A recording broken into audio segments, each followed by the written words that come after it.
Hello दोस्तों, नमस्कार। आप लोगों का स्वागत है आपके अपने YouTube channel result with person total learning solution and technical education centre.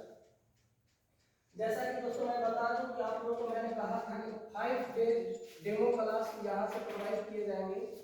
जो भी लेक्चर मैं यहाँ पर दूंगा, अभी 5 डेज डेमो क्लास इंग्लिश का चल रहा है और इनमें बहुत सारी बातों को मैं बताऊंगा, कैसे आप इंग्लिश को इम्प्रूव कर सकते हैं, कैसे इंग्लिश को कम्युनिकेट कर सकते हैं और कैसे हम अंग्रेजी में वन टॉक टू अदर यानी कि अंग्रेजी में बोलना बात करना कैसे हम सीख सकते हैं, उसके बारे में हम लोग जानकारी देंगे। तो हम अब चलते हैं अपने पॉइंट की तरफ। जैसा कि दोस्तों आप लोग देख रहे हैं कि व्हाइट बोर्ड पर जो भी लिखा हुआ है, यदि आपको राइट डाउन करना है तो वीडियो को पॉज कीजिएगा और पॉज करके आसानी से आप इस चीज को राइट डाउन कर सकते हैं। सभी स्टूडेंट रेडी हैं? इधर ध्यान दीजिएगा।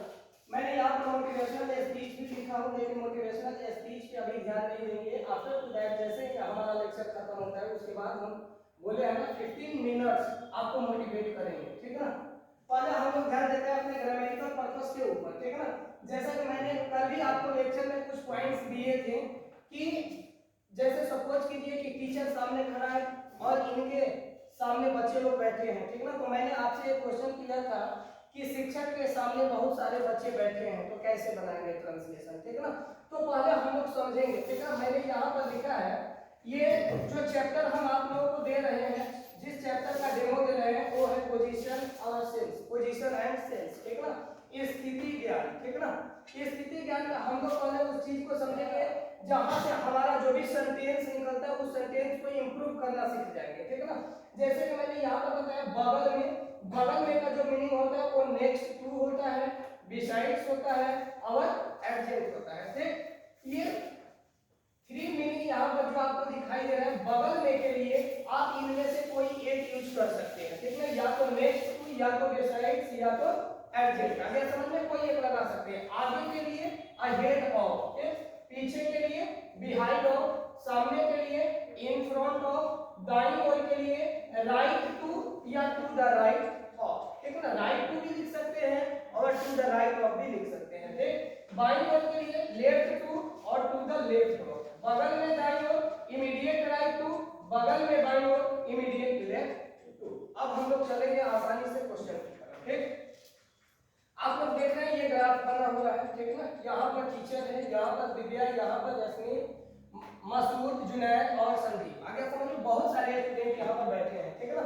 जैसे मैंने कहा कि जो रेशमी है ये दिव्या के बगल में बैठी है, रेशमी है जो दिव्या के बगल में बैठी है, ठीक है ना। तो रेशमी दिव्या के बगल में बैठी है तो कौन बैठी है? रेशमी बैठी है, ठीक है ना। You can see here this, concentration यहाँ पर होना चाहिए सभी लोगों का, ठीक है ना। जो रेशमी है ये दिव्या के बगल में बैठी है तो हम लोग कहेंगे कि Reshmi is sitting next to Divya. बगल में का नेक्स्ट टू या बिसाइड्स या एडजेंट लगा देंगे, ठीक है। तो हम लोग कहेंगे Reshmi is sitting next to Divya. अब एक तथ्य सामने ये आता है कि दिव्या के बगल में तो बहुत से लोग बैठे हैं। अगर समझ में ना, दिव्या के बगल में ये सभी तो दिव्या के बगल में ही है। आप समझ में आ रहा है, दिव्या के बगल में रेशमी भी है, मसूद भी है, जुनैद भी है और संदीप भी है। लेकिन जब हमसे कहा जाए कि केवल रेशमी बैठी है तब हम लगाएंगे नेक्स्ट टू। अगर समझ में, नेक्स्ट टू यानी कि दिव्या के बाद। अगर समझ में, दिव्या के बाद बैठी है कौन बैठी है? रेशमी बैठी है, ठीक। उसके बाद यदि पूछा जाए कि दिव्या के बगल में रेशमी, मसूद, जुनैद और संदीप बैठे हैं, ठीक है ना। तो हम लोग कहेंगे कि Reshmi, Masood, Junaid and Sandeep are sitting, ठीक है ना, नेक्स्ट टू दिव्या या बिसाइड टू दिव्या। अगर समझ में। अब हम लोग आगे बढ़ते हैं, कर रहा है आगे का अहेड ऑफ, ठीक। अब हम लोग ये देखेंगे, ये है नितिन, ये है नितिन, ठीक है। यदि हम कहें नितिन के आगे रेशमी बैठी है, नितिन के आगे कौन बैठी है? रेशमी बैठी है, ठीक। तो हम लोग कहेंगे कि Reshmi is sitting ahead of Nitin. समझ में आ गया? रेशमी is sitting ahead of Nitin. अगर समझ में, रेशमी जो है ये नितिन के आगे बैठी है। फिर मैं कहा कि जो नितिन है ये रेशमी के पीछे बैठा है, ठीक है ना। मैंने कहा कि जो ये नितिन है ये रेशमी के पीछे बैठा है तो पीछे के लिए बिहाइंड ऑफ कौन बैठा है? तो नितिन बैठा है। आगे समझ में, Nitin is sitting behind of रेशमी। समझ में आ रहा सभी को? नेक्स्ट अब हम लोग आगे चलेंगे सामने। ये क्या है? सामने। ये देखो मैंने कहा कि ये जो रेशमी है ये टीचर के सामने बैठी है, ठीक है ना। रेशमी जो है टीचर के सामने बैठी है, तो हम लोग क्या कहेंगे कि Reshmi is sitting in front of teacher, ठीक है ना। रेशमी is sitting in front of teacher. Next अब पहले दाईं ओर। दाईं ओर का होता है राइट टू या टू द राइट ऑफ, ठीक। यदि मैं कहूं ये रेशमी है, रेशमी बैठी है, यदि मैं कहूं कि रेशमी जो बैठी है ये दिव्या के दाईं ओर बैठी है, ठीक, तो हम लोग कहेंगे कि Reshmi is sitting right to Divya, Reshmi is sitting right to Divya. यदि मैं कहूं कि जो जुनैद है ये मसूद के दाईं ओर बैठा है, जुनैद जो है ये मसूद के दाईं ओर बैठा है, तो हम लोग क्या कहेंगे जुनैद इज सिटिंग, ठीक, Junaid is sitting right to Masood या to the right of Masood. आ गया समझ में? इस प्रकार से हम लोग क्वेश्चन को बना लेंगे, ठीक। अब हम लोग आगे आते हैं बाईं ओर, लेफ्ट टू, तो ये भी आप लोगों को समझ में आ गया, दाईं ओर बाईं ओर, ठीक। अब हम लोग आते हैं बगल में दाईं ओर, तो बगल में दाईं ओर का क्या होता है? जैसे सपोज करो कि मैंने कहा कि तरुण राम के बगल में बाईं ओर बैठा है, तरुण राम के बगल में बाईं ओर बैठा है, बैठा कौन है? तरुण, तो हम लोग कहेंगे Tarun is sitting immediate right to Ram, Tarun is sitting immediate right to Ram. यदि मैं कहूं कि राम तरुण के बगल में बाईं ओर बैठा है, तो हम कहेंगे Ram is sitting immediate left to Tarun. आ गया समझ में? इस प्रकार के बहुत सारे क्वेश्चन बन जाएंगे, किसी को कोई डाउट तो नहीं हो। नेक्स्ट अब हम लोग आगे चलेंगे टेंस के ऊपर, थोड़ा डेमो दे रहे हैं आपको, टेंस। टेंस क्या होते हैं इसको पहले समझ लेते हैं, ठीक है ना। टेंस का मतलब होता है काल, ठीक है ना। Due to period of time, समय की अवधि में किसी भी कार्य को जब हम करते हैं, आगे समझ में, कि समय की अवधि में किसी भी कार्य को करना, ठीक है ना, और उसको पूरी तरह से कंप्लीट कर लेना ही क्या कहलाता है? काल कहलाता है। आगे समझ में? हमारे एग्जांपल पर ध्यान दीजिएगा, आप लोग एक क्वेश्चन पूछने वाले हैं, आगे समझ में। क्योंकि यहाँ पर जो टेंस का परिभाषा है, ये टेंस कहता है कि काल उसी को कहते हैं जिसकी अवधि में, जिस समय की अवधि में कोई भी कार्य किया जाए, ठीक है ना, और वह कार्य कंप्लीट हो जाए, उसको हम लोग क्या कहते हैं? काल कहते हैं, ठीक है। तो मैं यहाँ पर एग्जांपल दिया हूँ। टेंस तीन प्रकार के होते हैं, प्रेजेंट टेंस, पास्ट टेंस और फ्यूचर टेंस। सभी को पता है, वर्तमान काल, भूतकाल और भविष्य काल। अब मैं पूछूंगा बारी बारी से, आप लोग बताइएगा राम का घोड़ा मरा हुआ है, ये किस टेंस में है? नेहा बताइए, राम का घोड़ा मरा हुआ है किस टेंस में है? जल्दी पास्ट टेंस में। पिंकी खड़ी हो जाओ। श्याम का दिल टूटा है किस टेंस में है? पास्ट टेंस में। और क्या बोलते हैं, खुशबू खड़ी हो जाओ, किताब टेबल पर है किस टेंस में है? पास्ट टेंस में। डॉली खड़ी हो जाओ, गीता रो रही है किस टेंस में है? Present tense. सुरभि खड़ी हो जाओ, सीता हंस रही है किस टेंस में है? Present continuous. मोहन सोया हुआ है, रतीश किस टेंस में है? पास्ट टेंस में। चलिए जी बस, अब हम लोग आगे बढ़ते हैं। जिनसे मैं क्वेश्चन किया, ठीक है ना, सारे का क्वेश्चन क्या है? गलत है, ठीक है ना। आप लोग ध्यान से समझिए, यही तो डाउट रह जाता है। हम लोग जहाँ पे अंग्रेजी सीखे हैं, जहाँ से अंग्रेजी पढ़े हैं, हमें डीपली नॉलेज लेना है। बात समझ में आ गया ना? मैंने इसीलिए बताया कि हमारे जो टेंस के एग्जाम्पल्स हैं या टेंस का जो मैंने परिभाषा दिया उसको ध्यान से समझना है, ठीक है ना। टेंस उसी को कहते हैं कि जिस समय की अवधि में किसी भी कार्य को किया जाना या कंप्लीट कर लिया जाए, उसको हम लोग क्या कहते हैं? काल कहते हैं। एक चीज बताओ, राम का घोड़ा मरा है, घोड़ा जब मर गया तो इसके द्वारा कोई काम होगा? नहीं होगा ना, तो ये तो टेंस में है नहीं। ध्यान से समझना जो हम बातें बता रहे हैं, ठीक। राम का दिल टूटा है, जब इंसान का दिल टूट जाएगा तो धड़कन करेगा? नहीं करेगा। सभी को पता है कि जो भी मनुष्य है उनका दिल 1 मिनट में 72 बार धड़कता है, सभी को पता है, ठीक। जब दिल धड़केगा नहीं तो दिल के द्वारा कार्य कहाँ होगा? कार्य तो हुआ नहीं, तो ये भी टेंस में आपका नहीं है। किताब टेबल पर है, मैंने कहा कि ये पेन है, पेन को मैंने टेबल पर रख दिया, पेन के द्वारा कोई कार्य हो रहा है? नहीं हो रहा है जी, तो ये भी क्या है? टेंस में नहीं है। गीता रो रही है, मैंने कहा गीता रो रही है, रोड पर बैठकर गीता ऐसे चिल्ला रही है, उससे क्या फर्क पड़ने वाला है? वो अपने सर में दर्द खड़ा करेगी, दूसरे को प्रभाव नहीं पड़ेगा, तो ये भी कार्य नहीं है, तो ये भी टेंस में नहीं है। सीता हंस रही है, ये भी टेंस में नहीं है, ठीक। मोहन सोया है, मोहन जब सो गया तो उसके द्वारा कोई भी कार्य नहीं किया जा रहा है, ये सारे टेंस में नहीं है। बट सिंपल सी बात याद रखना कि ऐसे जहां भी सेंटेंस आपसे पूछ लिया जाए तो हम लोग कहेंगे कि सर ये तो टेंस का सेंटेंस नहीं बट टेंस के सिंपल सेंटेंस है। आगे समझ में, टेंस के सिंपल सेंटेंस है। आगे समझ में, हम लोग बहुत जल्दी बोल देते हैं कि सर पास्ट टेंस में है, फ्यूचर टेंस में है, पास्ट परफेक्ट टेंस में है, कंटीन्यूअस टेंस में है, ठीक है ना। तो ऐसा नहीं बोलना है, पहले उसको समझेंगे उसके बाद। हाँ जी, बात समझ में आ गया? ये टेंस के एग्जांपल थे, ठीक है ना। अब हम लोग आ जाएंगे स्पोकन पर, ठीक है ना। स्पोकन पर भी थोड़ा बहुत जानकारी ले लेते हैं, ठीक है ना। ये टेंस का अभी डीपली पढ़ाएंगे, टेंशन नहीं लीजिए।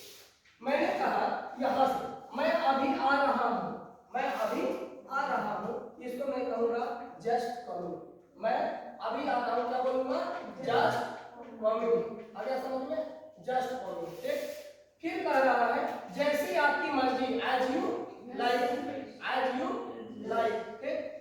वाह वाह, वाह वाह कब कहते हैं? जब कोई भी व्यक्ति कोई एक अच्छा काम करे, ठीक है ना, तो वाह वाह कहेंगे, इसका इंग्लिश बोलेंगे मार्वेलस, ठीक है ना। उसके बाद शाबाश, शाबाश का मतलब होता है जैसे भारत और पाकिस्तान का मैच हो रहा है, रोहित शर्मा ने मैच जिता दिया, तो हम लोग कहेंगे वाह वाह, या शाबाशी उसको देते हैं कि बहुत अच्छा काम किया ना, तो उसको हम लोग कहेंगे वेल डन। अगर समझ में? फिर कह रहा है यह तुम्हारी गलती है, यह तुम्हारी गलती है। जैसे सपोज कीजिए कोई व्यक्ति गलती कर दिया, उसका दोस्त कहता है ये तुम्हारी गलती है, तो हम लोग कहेंगे इट इज योर फॉल्ट, ये तुम्हारी गलती है। फिर वो कह रहा है कि यह मेरी गलती नहीं है, तो इसको बोलेंगे it is not my fault, यह मेरी गलती नहीं है, ये तो तुम्हारी करतूत है, इट इज योर फॉल्ट। आ गया समझ में? नेक्स्ट, मुझे डिस्टर्ब मत करो, मुझे डिस्टर्ब मत करो, don't disturb me, don't disturb me, मुझे डिस्टर्ब मत करो, मुझे मेरा फर्ज पूरा करने दो, let me complete my duty. अगर समझ में, मुझे मेरा फर्ज पूरा करने दो, let me complete my duty. झूठ मत बोलो, डोंट टेल अ लाई। अगर समझ में, डोंट टेल अ लाई कहा जाता है, झूठ मत बोलो, डोंट टेल अ लाई, सदा सच बोलो, always speak the truth, always speak the truth. Truth always means सच्चाई की विजयी होती है, सच्चाई कभी हारता नहीं है। अगर समझ में, ट्रूथ नेवर डाइज, सच्चाई कभी हारता नहीं है, ट्रूथ ऑलवेज विंस, सच की हमेशा विजयी होती है, ठीक। सदा सच बोलो, मैंने कहा, अभी मैंने बता दिया, अभी कॉल मत करो, अभी कॉल मत करो, डोंट कॉल मी। आगे समझ में? नेक्स्ट, अभी मैं व्यस्त हूं, नाउ आई एम बिजी, अभी मैं व्यस्त हूं, नाउ आई एम बिजी। जैसे सपोज करो आपके पास कोई कॉल कर रहा है, अगर समझ में, कह रहा है कि किसी से बात कर रहा है, 2 मिनट बात करेगी, तो हम लोग क्या कहते हैं, यदि फोन आ गया तो हम लोग बोलेंगे please pick up the phone, get through, I will also talk about 1 hour से गो, मैं 1 घंटे के बाद बात करूंगा, नाउ आई एम बिजी। अगर समझ में, मैं अभी व्यस्त हूं, अभी आप फोन रख दो, मैं 1 घंटे के बाद आपसे बात करूंगा। अगर समझ में, ऐसे भी बोल सकते हैं। उनमें गर्मा गर्मी हो गई, यानी कि 2 पक्षों के बीच में झगड़ा हो गई, तो हम लोग क्या कहते हैं, ओए आई यू नथिंग, उनमें गर्मा गर्मी हो गई। या हम लोग कहेंगे they what exchange word, they what exchange word, यानी कि कुछ ऐसे अपवाद के शब्द आ रहे हैं बीच में, तो झगड़ा हो गया या गर्मा गर्मी हो गई। आगे समझ में? फिर मुझे माफ करो, मुझे माफ करो, हम लोग कहेंगे I beg your pardon me, I beg your pardon me, मैं आपसे माफी मांगना चाहता हूं, या सॉरी हम लोग बोलते हैं, ठीक है ना। नेक्स्ट, फिर कह रहे हैं कि आप लोग डिस्टर्ब करने के लिए, आप लोगों को डिस्टर्ब करने के लिए मैं क्षमा मांगता हूं। अगर समझ में, आप लोगों को डिस्टर्ब करने के लिए मैं क्षमा मांगता हूं, सॉरी आई हैव इंटरप्टेड। अगर समझ में, इंटरप्टेड यू, यानी कि 2 व्यक्तियों के बीच में बात हो रहा हो, उन व्यक्तियों के बीच में जैसे हम लोग डिस्टर्ब कर दें, तो हम लोग कहेंगे sorry I have disturb you, office में बैठे आ रहे हैं, ठीक। फिर कहा रहा है यहाँ पर माफी मत मांगो, कोई बात नहीं, माफी मत मांगो, कोई बात नहीं, डोंट अपोलोजिस, डोंट अपोलोजिस। अगर समझ में, डोंट अपोलोजिस, माफी मत मांगो, कोई बात नहीं, नेवर माइंड। अगर समझ में, नेवर माइंड, ठीक है ना, कोई बात नहीं, माफी मत मांगो। यदि कहता है कोई दोस्त गलती कर दिया और दूसरा दोस्त कहता है रहने दो, मैं तुम्हारे लिए माफी मांग लेता हूं, ठीक ना, तो हम लोग कहेंगे अपॉलॉजिज ऑन माय बिहाफ, मेरे लिए तुम माफी मांगो। आगे समझ में, अपॉलॉजिज ऑन माय बिहाफ। आगे समझ में। नेक्स्ट, अपने काम से काम रखो, mind your own business, mind your own business. तुम्हें अपने आप पर शर्म आना चाहिए, you should be ashamed yourself, you should be ashamed yourself. तुम्हें अपने आप पर शर्म आना चाहिए। क्यों शर्म आना चाहिए? क्योंकि मैं क्लास में लेट से पहुंचा। अगर समझ में, क्योंकि मैं क्लास में लेट से पहुंचा थे, तो वो भी मैं लिखा हूं, माफ कीजिए मैं ठीक समय पर नहीं आ सका। Sorry sir, sorry sir, I couldn't make it that time, मैं सही समय पर नहीं आ सका, इसके लिए मैं सर आपसे माफी मांगता हूं। आ गया समझ में? फिर कहता है यहाँ पर, सर मैं नहीं आ सकता, सर मैं नहीं आ सकता, sir I won't be able to come, मैं नहीं आ सकता। आ गया समझ में? इतनी बातें सभी को समझ में आ गई। ठीक, अब हम लोग आते हैं मोटिवेशनल स्पीच के ऊपर। कहा जा रहा है कि one may be wise believe that I can tell 1000 times but he would be a fool to believe that I will not try again. अगर समझ में, इस कहानी का अर्थ ये है कि यहाँ पर कहा जा रहा है कि उसे समझदार कह सकते हैं जिसे यह विश्वास है कि मैं 1000 बार फेल हो सकता हूँ, और वो मूर्ख होगा जो यह सोचे कि मैं दोबारा प्रयास नहीं करूंगा। जैसे सपोज लाइक दिस, बहुत सारे स्टूडेंट के मन में भावना ऐसी होती है कि मैं इंग्लिश नहीं सीख पाऊंगा, इसलिए क्लास को लीव कर दूं, छोड़ दूं, नहीं पढ़ूं, ठीक है ना। तो ऐसे मन की भावना को दूर कर देना है, ठीक है ना। मैं 1000 बार फेल होऊंगा, मैं 1000 बार प्रयत्न करूंगा, लेकिन एक दिन निश्चित सफलता पा जाऊंगा, क्योंकि मैं कल भी एग्जांपल दिया था कि एक चींटी बारी बारी से चढ़ते वो अपने मंजिल को छू जाती है। आगे समझ में? नेक्स्ट, फिर यहाँ पर दूसरा मैंने लिखा है, every single times when I failed, I convinced myself just for one more try, kept doing it and eventually I won। ठीक, मैंने कहा यहाँ पर हर एक बार जब मैं हारा, हर एक बार जब मैं फेल हुआ या हार गया, तब मैंने अपने मन को क्या किया? मनाया कि एक बार और तुम लग जा, ठीक है ना। एक बार और सीखने का प्रयास किया, एक बार और परीक्षा देने का प्रयास किया, बस एक बार और मैंने अपने दिल को मनाया, और हर बार ऐसा ही किया।